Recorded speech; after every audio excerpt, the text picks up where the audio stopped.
महत्वाचा आणि स्कोरिंग विषय आज आपण कव्हर करणार आहोत.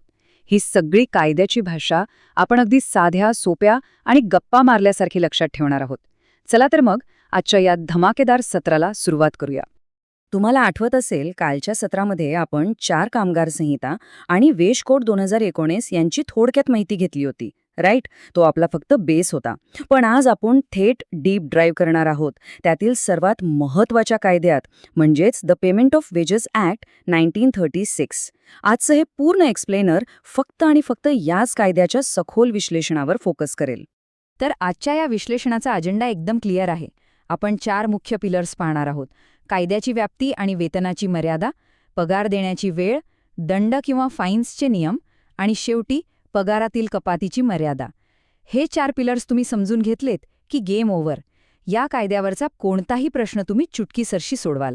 चला तर मग वेळ न घालवता पहिल्या पिल्लरकडे वळूया, कायद्याची व्याप्ती आणि वेतनाची मर्यादा. आता प्रश्न असा पडतो की हा कायदा नेमका लागू कोणाला होतो? तर पहा, कारखाने, भारतीय रेल्वे, वेगवेगळ्या खाणी किंवा इतर कोणतेही मोठे इंडस्ट्रीयल एस्टॅब्लिशमेंट्स जिथे मोठ्या संख्येने कामगार राबतात, त्या सर्वांना हा कायदा एक सुरक्षा कवच देतो आणि त्यांच्या हक्काच्या पगाराचं रक्षण करतो. पण इथे एक मोठा ट्रॅप आहे बरं का. लक्ष द्या, हा कायदा सरसकट सर्वच कामगारांना लागू नाही. सध्या हा कायदा फक्त अशाच कामगारांसाठी आहे ज्यांचा महिन्याचा पगार जास्तीत जास्त 24,000 रुपये आहे. हा 24,000चा आकडा डोक्यात एकदम फिट बसवा. 2017मध्ये ही मर्यादा ठरवली गेली होती. परीक्षेत हा आकडा हमखास विचारला जातो. त्यामुळे 24,000 ही फिगर कोणत्याही परिस्थितीत विसरायची नाही. ज्यांचा पगार यापेक्षा जास्त आहे त्यांना हा कायदा लागू होत नाही. पुढे जाऊया. आपला दुसरा पिलर आहे वेतन कालावधी आणि पगार देण्याची वेळ. वेतनाचा काळ 1 महिन्यापेक्षा जास्त असूच शकत नाही, हे कायम लक्षात ठेवा. आता कामगारांच्या हातात पगार नेमकं कोणत्या तारखेला मिळायला हवा, यासाठी कामगारांच्या संख्येवर आधारित 2 सिंपल नियम आहेत. जर आस्थापनेत 1,000पेक्षा कमी कामगार असतील तर महिन्याच्या 7 तारखेच्या आत पगार हातात पडलाच पाहिजे. आणि समजा आस्थापना मोठी असेल, म्हणजे तिथे 1,000 किंवा त्यापेक्षा जास्त कामगार असतील, तर मग 10 तारखेपर्यंत पगार मिळणं कायद्याने बंधनकारक आहे. 1,000चा टप्पा आणि त्यानुसार बदलणाऱ्या 7 आणि 10 या तारखा हे कॉम्बिनेशन एक्झामसाठी खूप महत्त्वाचं आहे. आता वळूया तिसऱ्या आणि अत्यंत महत्त्वाच्या भागाकडे, दंड आकारणी किंवा फाईन्सचे नियम. मालक मनमानी पद्धतीने दंड आकारू नये म्हणून या कायद्यात 3 कडक नियम आहेत.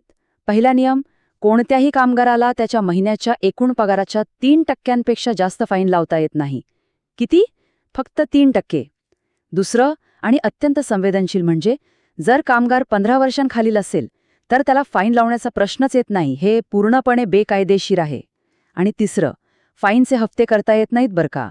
तो इन्स्टॉलमेंट्समध्ये नाही तर एकाच वेळी वसूल करावा लागतो. याच दंडामध्ये अजून एक अतिशय क्रिटिकल पॉइंट आहे, तो म्हणजे 60 दिवसांची मुदत.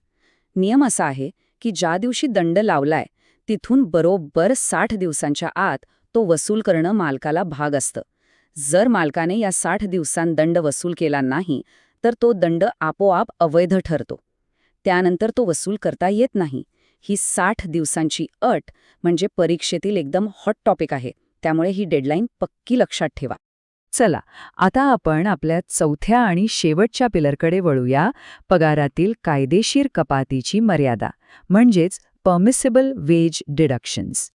कामगाराच्या हातात घर चालवण्यासाठी पुरेसे पैसे उरावेत म्हणून PF किंवा टॅक्ससारख्या कपातींवरही लिमिट आहे.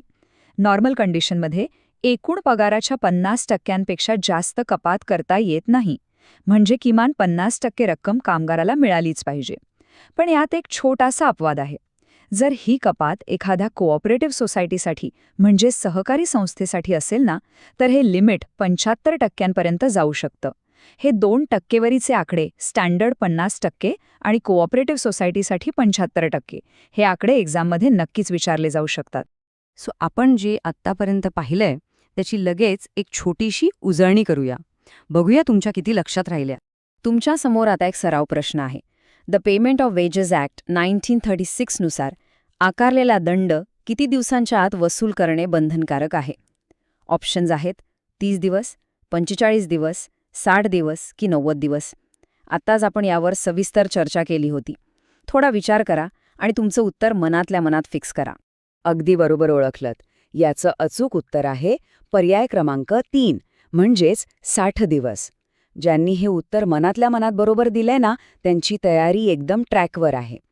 तर मित्रांनो, आज आपण पेमेंट ऑफ वेजेस ॲक्टची ती 24,000ची मर्यादा, 7 आणि 10 तारखेचा नियम, 3% दंड आणि 60 दिवसांची मुदत आणि ते कपातीचे 50 आणि 75% नियम, हे सगळे अत्यंत स्कोरिंग मुद्दे कव्हर केले आहेत.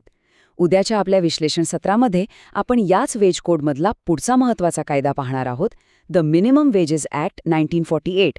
तो विषयसुद्धा असाच इंटरेस्टिंग आणि थेट परीक्षेच्या दृष्टीने महत्त्वाचा असणार आहे. त्यामुळे उद्या नक्की उपस्थित रहा. तोपर्यंत अशीच जोमाने तयारी करत रहा. पुन्हा भेटूया.